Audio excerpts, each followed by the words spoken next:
My name is Adam Blake, and tonight I discovered that I'm the +1 at my own marriage.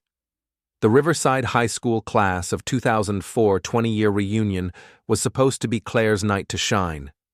My wife had been planning her outfit for months, talking endlessly about seeing old friends, reminiscing about the good times.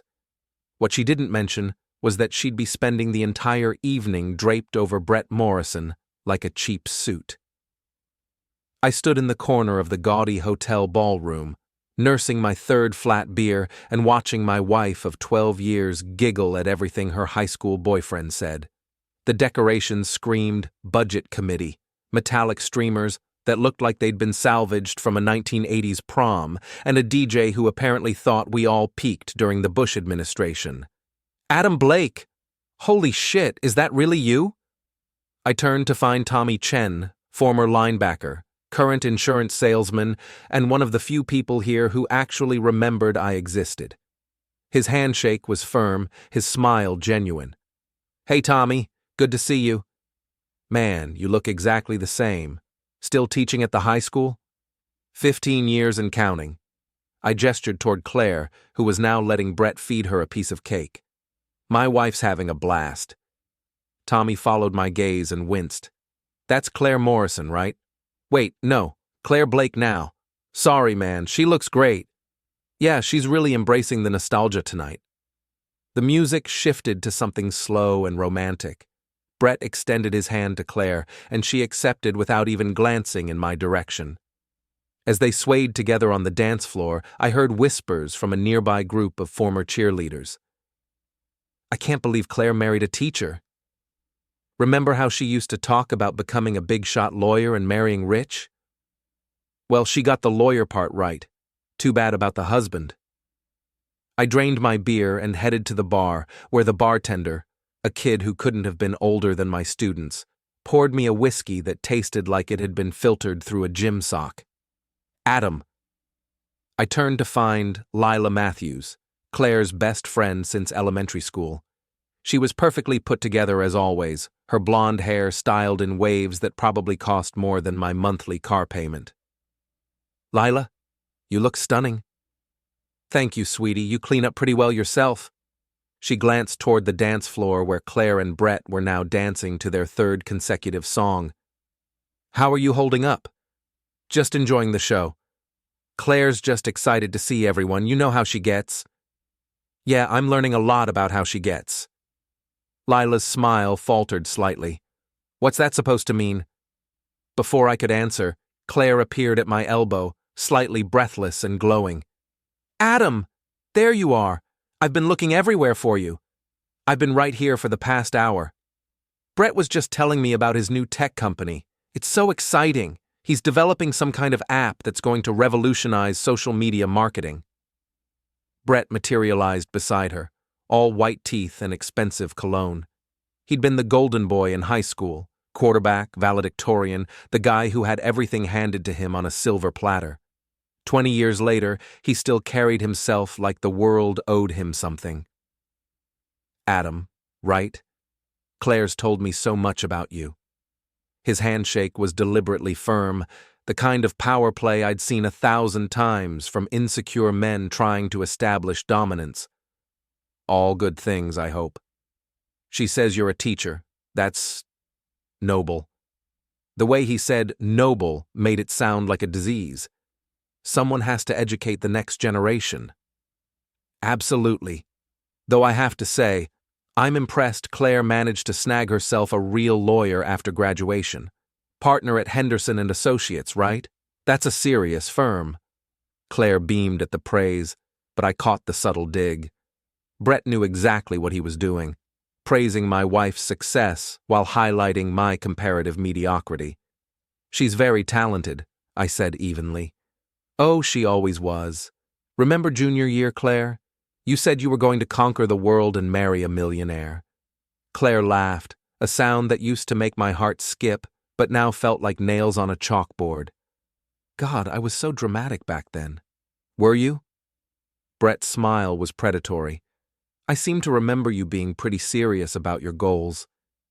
The conversation continued around me, but I'd stopped listening. I watched my wife laugh at Brett's jokes, touch his arm when she spoke, lean in close when he whispered something in her ear.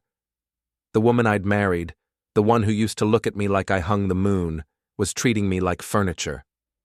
"I'm going to get some air," I announced. Claire barely glanced at me. "Okay, honey. Don't go far. They're about to announce the reunion king and queen." I walked out of the ballroom and into the hotel lobby, where the air was cooler and didn't smell like desperation and cheap perfume. Through the floor-to-ceiling windows, I could see the parking lot where Brett's Tesla sat gleaming under the streetlights. My phone buzzed. A text from Claire.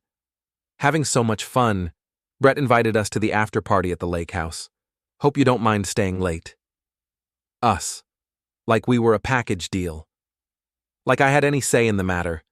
I was about to head back inside when I saw them. Claire and Brett, pressed against the side of his car, her hands in his hair, his mouth on her neck. They were hidden from the hotel entrance, but perfectly visible from where I stood. My hands shook as I pulled out my phone and took a picture, then another. The evidence was crystal clear. My wife of 12 years, the mother of our daughter, making out with her high school boyfriend in a hotel parking lot. I should have confronted them, should have marched over there and demanded an explanation. Instead, I walked to my truck, grabbed the tire iron from the toolbox in the back, and approached Brett's Tesla. The front tire deflated with a satisfying hiss. I left a note under his windshield wiper. "Hope you make it home safe, champ. The +1." As I drove away, my phone lit up with notifications. Someone had recorded me slashing the tire. The video was already making its way through our old classmates' group chat, complete with commentary about the psycho teacher and his jealous breakdown. By the time I got home, Claire had called 6 times. The next morning brought a hangover I didn't deserve and a wife who wouldn't look me in the eye. Claire sat at our kitchen table, still wearing last night's dress, her makeup smeared and her hair a mess. She looked like she'd aged 10 years overnight. "We need to talk." I poured myself coffee and sat across from her. "I'm listening." "What you did last night was unacceptable." "What I did?" I laughed, and it came out harsh and bitter. "Let me get this straight. I'm the one who did something unacceptable." "You slashed Brett's tire, Adam. You left a threatening note. Do you have any idea how embarrassing that was?" "Embarrassing for who?" "For me. For us. Everyone saw that video. They're all talking about it." I leaned back in my chair and studied my wife's face. She was genuinely angry, genuinely hurt, and genuinely convinced that she was the victim in this situation. "Did you have a good time at the reunion, Claire?" "Don't change the subject." "I'm not. I'm asking if you had a good time reconnecting with Brett." Her cheeks flushed pink. "Brett's an old friend. We were just catching up." "Is that what you call it when you stick your tongue down someone's throat?" The color drained from her face. "You were watching us?" "I didn't have to watch. You weren't exactly subtle." Claire stood up abruptly, her chair scraping against the tile floor. "Nothing happened, Adam. We talked, we danced, we reminisced about high school. That's it." "I have pictures, Claire." She froze. "What?" I pulled out my phone and showed her the photos. Her face in the parking lot, Brett's hands on her waist, their mouths locked together like teenagers. "Delete those." "No." "Adam, I'm serious. Delete them right now." "Or what? You'll call me your +1 again?" She flinched like I'd slapped her. "I never called you that. You introduced me as your +1 to at least 3 different people, like I was some random date you brought to fill a seat. That's not... I didn't mean it like that." "How did you mean it?" Claire sank back into her chair and put her head in her hands. "I don't know. I wasn't thinking.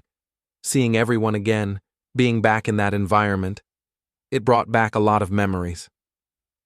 "Memories of what?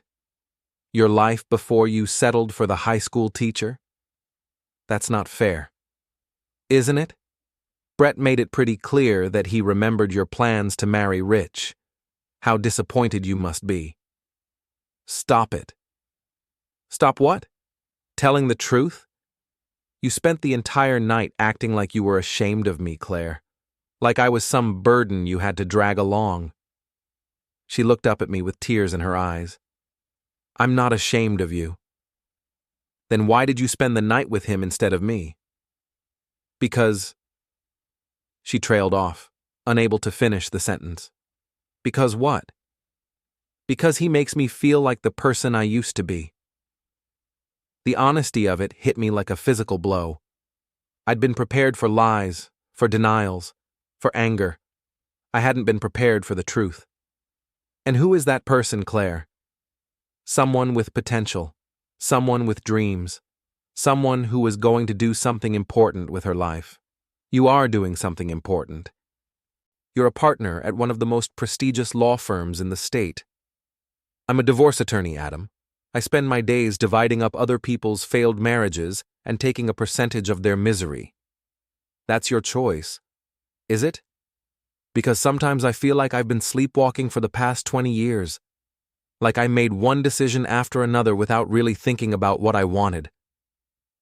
I stared at my wife, really looked at her, and realized I was seeing a stranger.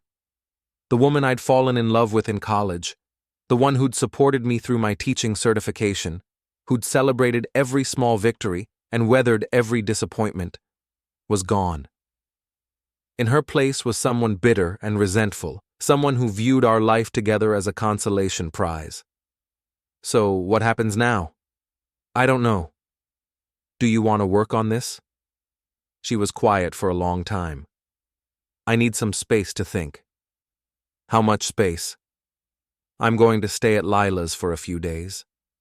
And Brett? What about him? Are you going to see him while you're thinking?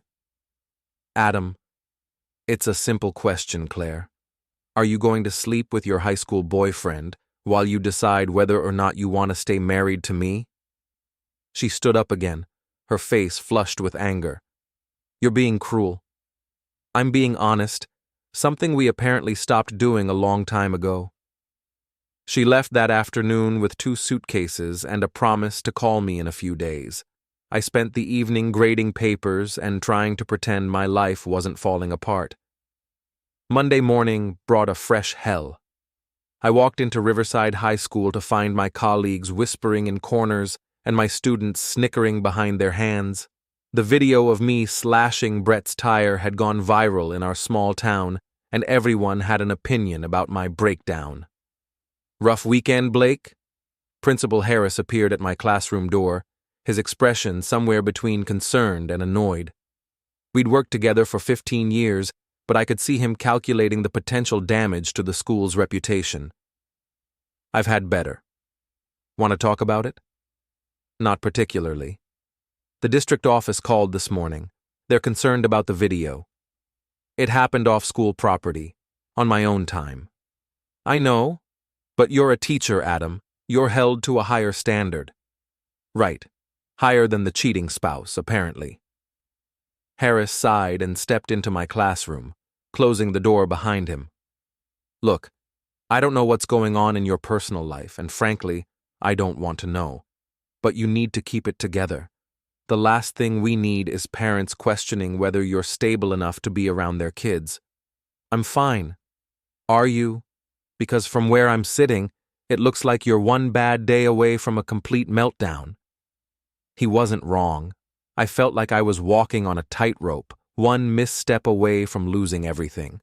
My marriage was over, my reputation was shot, and now my job was in jeopardy. What do you need from me? I need you to be professional. No more viral videos, no more public scenes. Can you do that? Yes. Good. And Adam? Maybe consider talking to someone. The district has an employee assistance program. After he left, I sat at my desk and stared at the motivational posters on my walls. Reach for the stars. Dream big. Success is a journey, not a destination. 20 years ago, I'd believed in those platitudes. I'd thought I was making a difference, shaping young minds, contributing something meaningful to the world. Now they just looked like lies. My phone buzzed. A text from an unknown number. Saw the video? Karma's a snake, isn't it? Brett. I stared at the message for a long time before deleting it, but the damage was done. Brett Morrison, the golden boy who'd had everything handed to him, was gloating over the destruction of my marriage. That's when I realized something important. I wasn't going to take this lying down. Claire didn't call for 3 days. When she finally did, her voice was distant and formal, like she was speaking to a client rather than her husband. I've been thinking about what we talked about. And? I think we should consider a trial separation. I was sitting in my truck outside Frank's boxing gym, where I'd been spending my evenings since Claire left. The old building smelled like sweat and determination, and Frank Russo, my former coach and current bartender of Life Advice, had been letting me work out my frustrations on the heavy bag. How long of a trial? I don't know. A few months, maybe. Long enough to figure out what we both want. What you want, you mean? Adam, please don't make this harder than it has to be. Harder for who? You're the one who's been staying at Lila's, going out every night, playing the field while I sit here wondering what the hell happened to my marriage. I'm not playing the field. No? Then, where were you last night when I called? Silence. Claire? I was out with friends. Which friends? Does it matter? It matters to me. More silence. In the background, I could hear voices, laughter, the clink of glasses. She was at a bar or restaurant, somewhere public, somewhere she felt safe having this conversation. I have to go. Claire, wait. The line went silent. I sat in the truck for another 10 minutes before going inside. Frank was behind the counter, counting the day's receipts. He looked up when I walked in, his weathered face creased with concern. You look like shit, kid. Thanks. That's exactly what I needed to hear. What I need is for you to stop feeling sorry for yourself and start doing something about your situation. Frank had been my boxing coach in high school, back when I thought I might have a future in the ring. He'd taught me how to take a punch and how to throw one, but more importantly, he'd taught me that the best fighters were the ones who could think 3 moves ahead. What am I supposed to do? She's made up her mind. Has she? Or is she just testing the waters to see what else is out there? I started wrapping my hands, the familiar ritual giving me something to focus on, besides the burning in my chest. Either way, I can't compete with Brett Morrison. He's got money, success, the whole package. You know what he doesn't have? What? 15 years of marriage to build on. He's shiny and new, but you're the one who knows her favorite coffee order, who held her hair when she had food poisoning, who was there for every triumph and failure. Apparently that doesn't count for much. Frank walked over and held the heavy bag steady while I started throwing punches. Maybe not, but you know what does count? What? Information. I stopped punching and looked at him. What kind of information? The kind that levels the playing field. You think Brett Morrison is some kind of saint? You think he's not hiding anything? What are you suggesting? I'm suggesting that knowledge is power, kid. And right now, you don't know nearly enough about what you're up against. That night, I went home and did something I'd never done before in 15 years of marriage. I went through Claire's things. Her laptop was password protected, but I knew her well enough to guess it on the 3rd try, our daughter's birthday combined with her maiden name. What I found made my stomach turn. Email threads with Brett going back 3 months, not just casual catching-up messages, but intimate conversations about their past, their regrets, their fantasies about what might have been. There were photos, not explicit, but suggestive. Pictures of Claire in lingerie I'd never seen, sent with messages like, "Remember what you're missing?" But the emails weren't the worst part. The worst part was the credit card statements I found in her desk drawer. Expensive dinners at restaurants I'd never heard of. Hotel charges. Lingerie purchases from boutiques downtown. All of it paid for with our joint account, funded by my teacher's salary and her law firm partnership. I printed everything. The next morning, I called in sick and drove to Henderson & Associates. The law firm occupied the top 3 floors of the tallest building in town, all glass and steel and intimidation. I'd been there exactly twice, once for Claire's promotion party and once for the firm's Christmas gathering. Both times, I'd felt like an imposter in my off-the-rack suit and discount tie. The receptionist was young and professionally beautiful, the kind of person who made you feel shabby just by existing. "I'm here to see Claire Blake. Do you have an appointment?" "I'm her husband." The girl's expression shifted slightly, and I realized she knew exactly who I was. In a firm that specialized in divorce cases, the estranged spouse showing up unannounced was probably a regular occurrence. "Let me see if she's available." While I waited, I studied the awards on the walls, the photos of the partners shaking hands with politicians and celebrities. Claire's picture was there too, professional and confident, surrounded by her colleagues. She looked like she belonged. "Adam?" I turned to find Claire walking toward me, her face a mask of professional composure. She was wearing a navy blue suit that probably cost more than I made in a month, her hair perfectly styled, her makeup flawless. She looked nothing like the woman who'd sat in our kitchen 3 days ago, crying over her lost dreams. "We need to talk." "This isn't the place." "Then where?" "You won't return my calls, you're avoiding me, and apparently you're too busy spending our money on your boyfriend to have an adult conversation about our marriage." Several people in the lobby turned to stare. Claire's professional mask slipped for just a moment, revealing the panic underneath. "My office. Now." I followed her to the elevator, past curious stares and whispered conversations.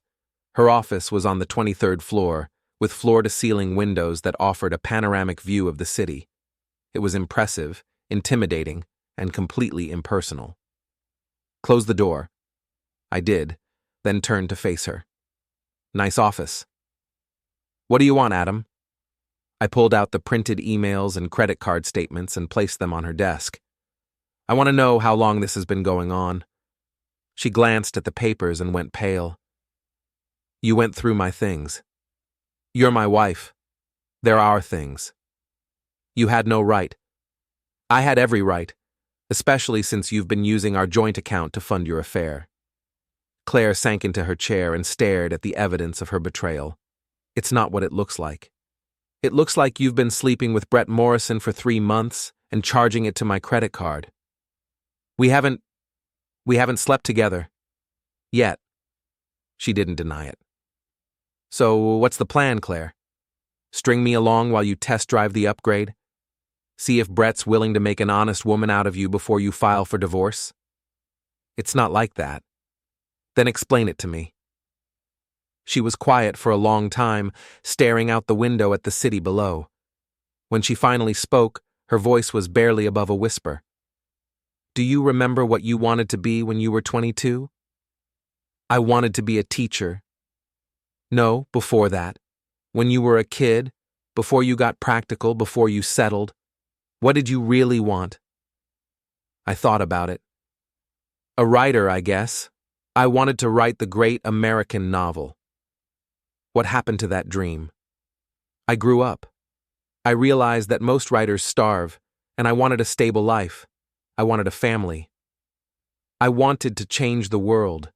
I was going to be a prosecutor, put away the bad guys, fight for justice. Instead, I'm a divorce attorney who helps rich people screw over their spouses. You chose that path. Did I? Or did I just follow the money because that's what responsible adults do?" I sat down across from her desk. "What does this have to do with Brett?" "He reminds me of who I used to be. When I'm with him, I feel like that 22-year-old girl who thought she could conquer the world." "And when you're with me?" She looked at me with something that might have been pity. "When I'm with you, I feel like a middle-aged woman who settled for less than she deserved." The words hit me like a physical blow. I'd known our marriage was in trouble, but I hadn't realized the depth of her resentment, the completeness of her disappointment. "So what now?" "I don't know." "Are you in love with him?" "I don't know that either." but you're willing to throw away 15 years to find out." She didn't answer, which was answer enough.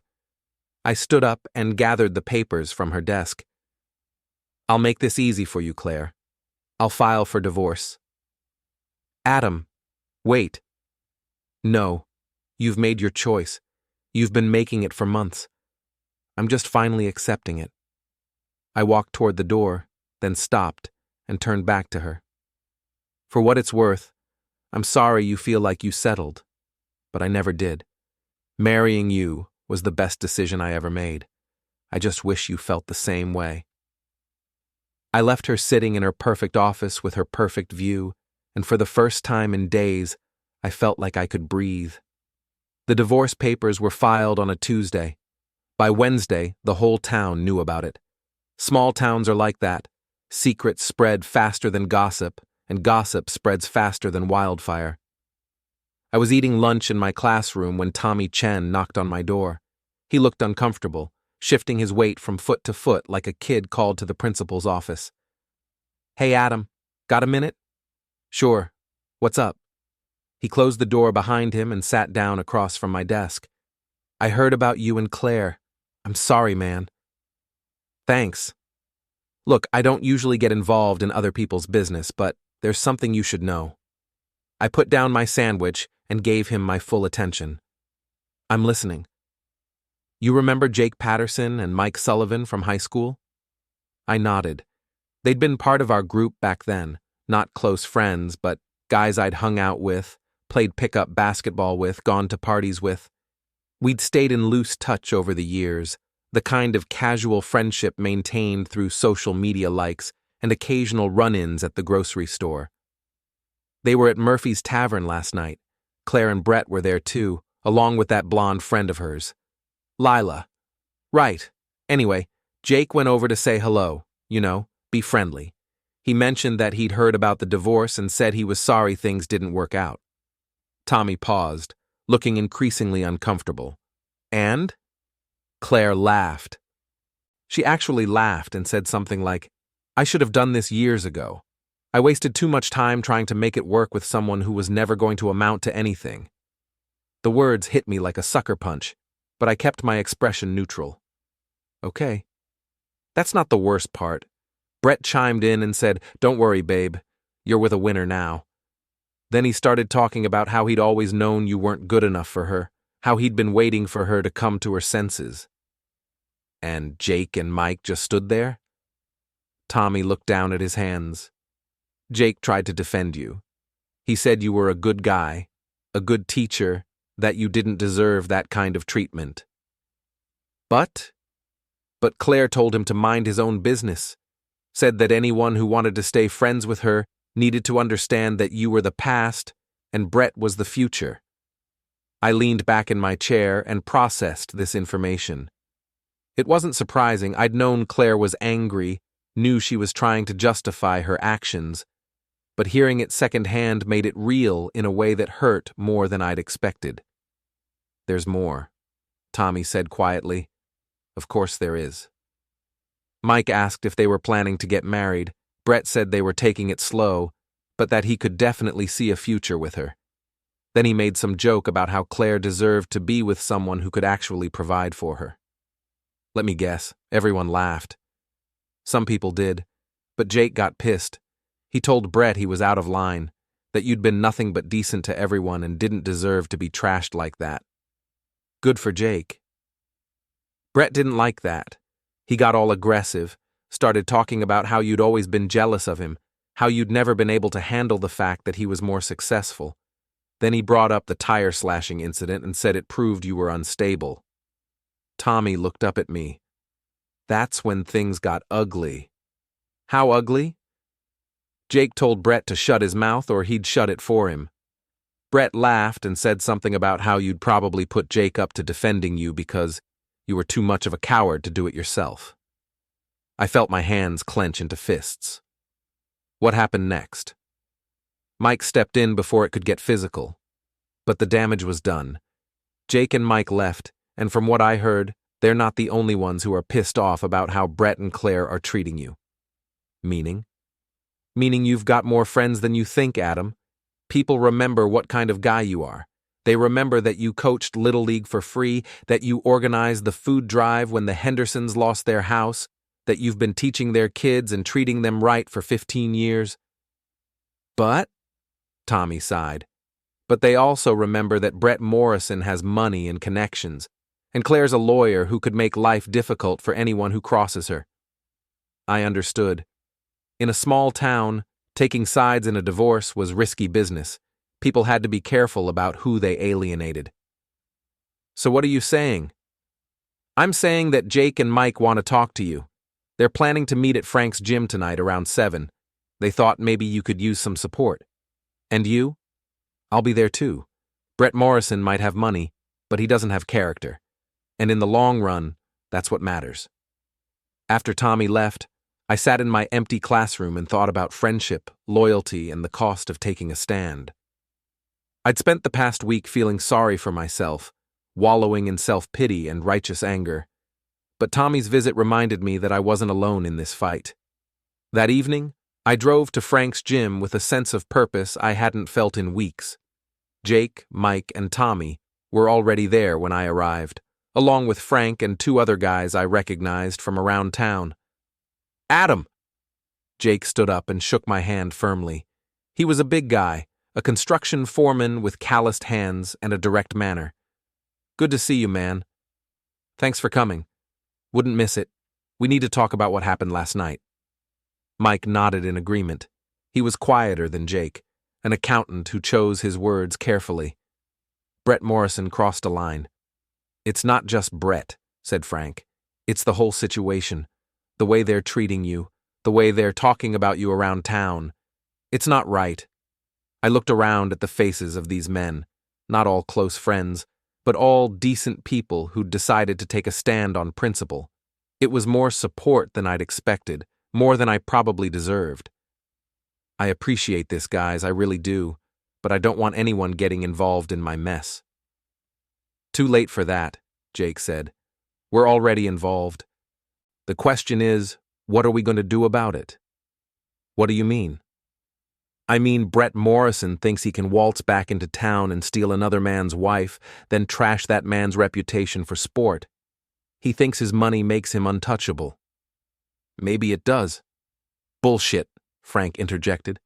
Money can't buy respect, and it sure as hell can't buy character.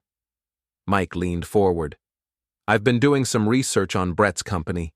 You want to know what I found? What? His big revolutionary app?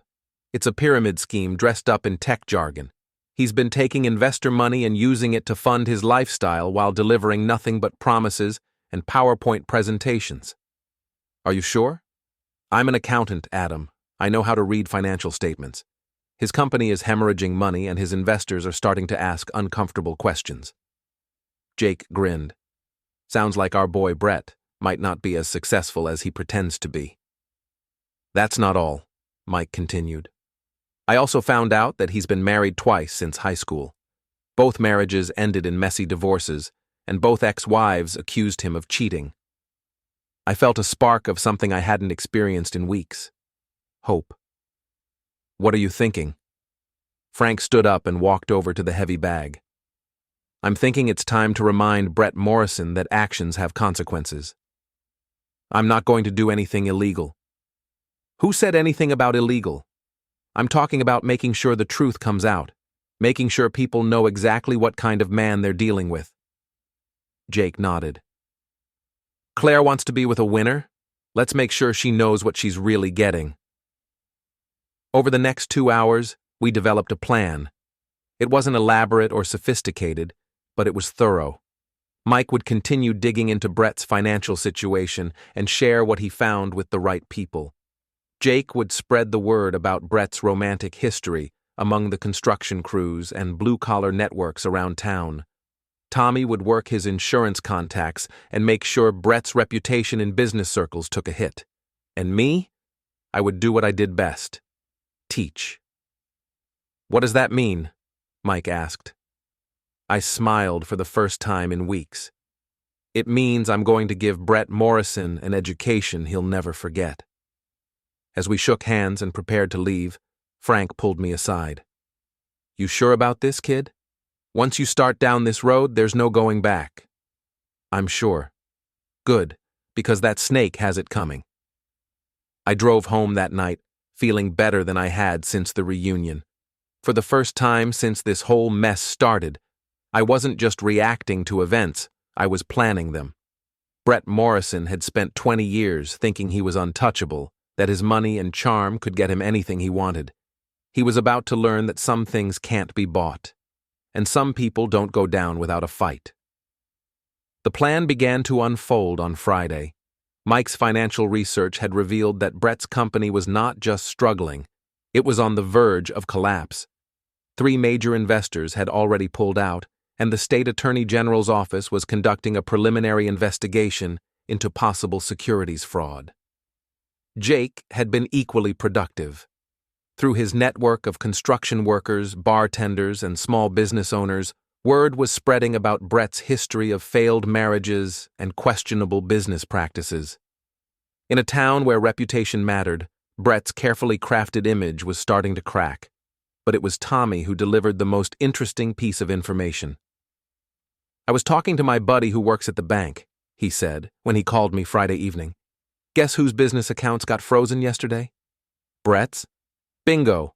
Apparently, there are some irregularities in his company's financial records. The bank is cooperating with the Attorney General's investigation. I felt a grim satisfaction. Brett Morrison had built his new life on a foundation of lies and stolen money. Now that foundation was crumbling. There's something else, Tommy continued. Claire was at the bank this morning, trying to get information about Brett's accounts. She looked pretty upset when they told her it was confidential. She's starting to figure out that her knight in shining armor might be a fraud. Looks like it. You ready for Phase 2? Phase 2 was my contribution to the plan. Over the weekend, I prepared a presentation that I planned to deliver at the monthly school board meeting on Tuesday night. As a teacher and taxpayer, I had the right to address the board during the public comment period. What I planned to say would be perfectly legal, completely factual, and utterly devastating. But first, I had to deal with Claire.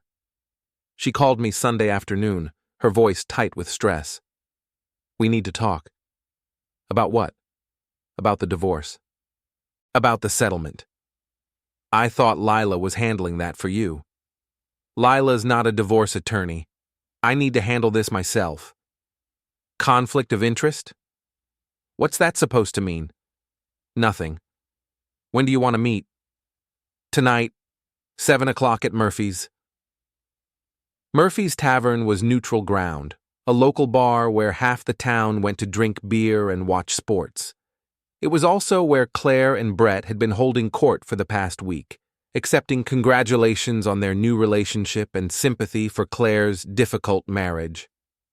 I arrived early and took a booth in the back, where I could see the entire room.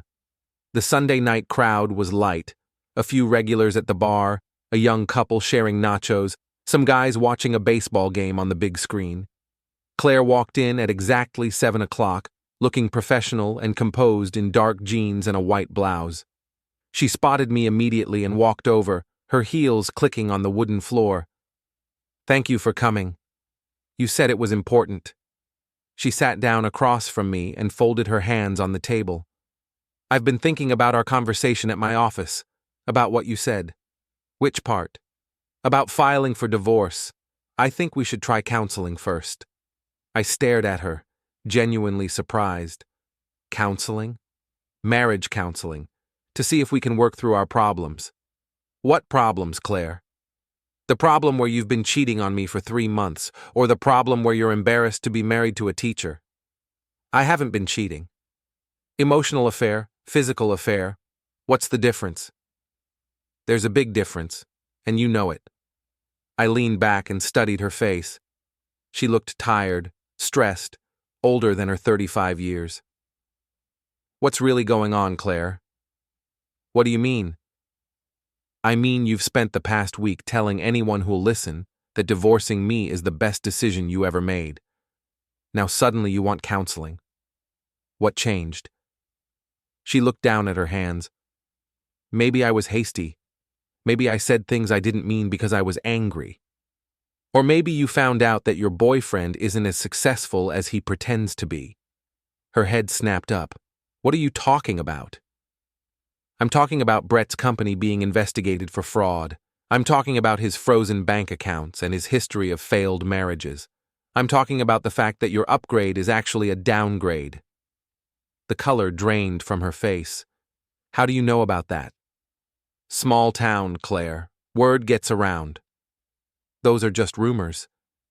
Are they? Have you asked Brett about them? She didn't answer, which told me everything I needed to know. Let me guess, I continued. Brett's been making excuses about why he can't take you on that trip to Europe he promised, why he had to cancel dinner at that expensive restaurant, why he's suddenly very interested in your financial situation. Stop it. He's broke, isn't he? Worse than broke. He's in debt up to his eyeballs and facing possible criminal charges. And now he's looking at you like a life preserver. Claire's composure finally cracked. You don't understand. He's going through a rough patch, but his company is going to turn around. He just needs some time. How much time? And more importantly, how much money? It's not about money. Everything's about money with Brett Morrison. It always has been. She stood up abruptly. I don't have to listen to this. No, you don't, but you should. Because in about 48 hours, everyone in town is going to know exactly what kind of man you left your husband for. What's that supposed to mean? It means I'm done being the victim in this story, Claire.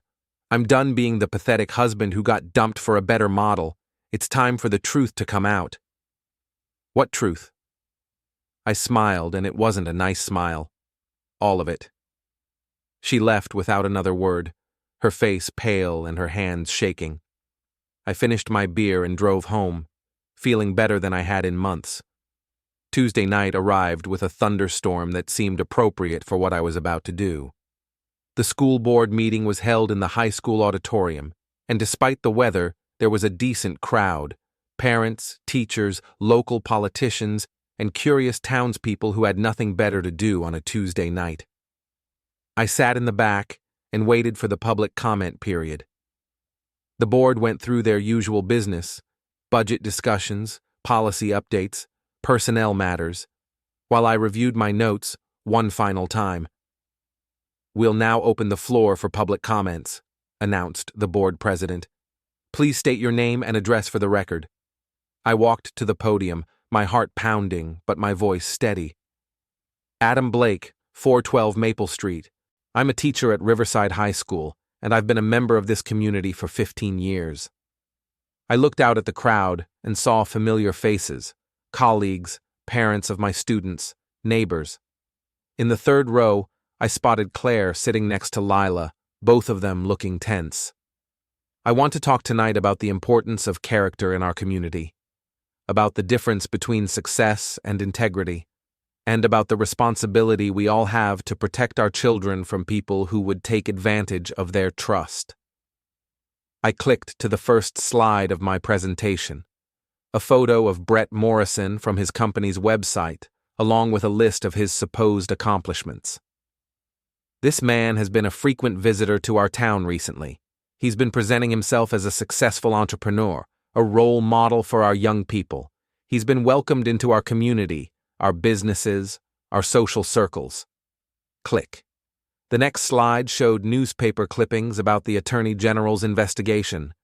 But success built on fraud isn't success at all. It's theft. And when someone uses lies and stolen money to destroy families and manipulate vulnerable people, that's not just a business crime. It's a crime against our community. A murmur went through the crowd. In the third row, Claire had gone white as a sheet. Click. The next slide showed public records of Brett's previous divorces, including court documents detailing his pattern of infidelity and financial manipulation. This man has a history of targeting married women, convincing them to leave their husbands, and then abandoning them when their usefulness ends. He's done it twice before, and he's doing it again right here in our town. Mr. Blake, interrupted the board president, I'm not sure this is appropriate for a school board meeting. With respect, ma'am, it's completely appropriate. Because this man has been targeting the families of our students, our teachers, our community members. And when predators come to our town, we have a responsibility to expose them. I clicked to the final slide.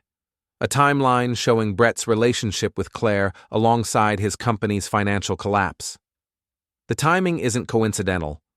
When his business started failing, when his investors started asking questions, when his illegal activities began to catch up with him, he came here looking for his next victim. Someone with money, someone with a stable career, someone he could use to rebuild his life on the ruins of theirs. I closed my laptop and looked directly at Claire. I'm not here tonight asking for sympathy. I'm here asking for justice.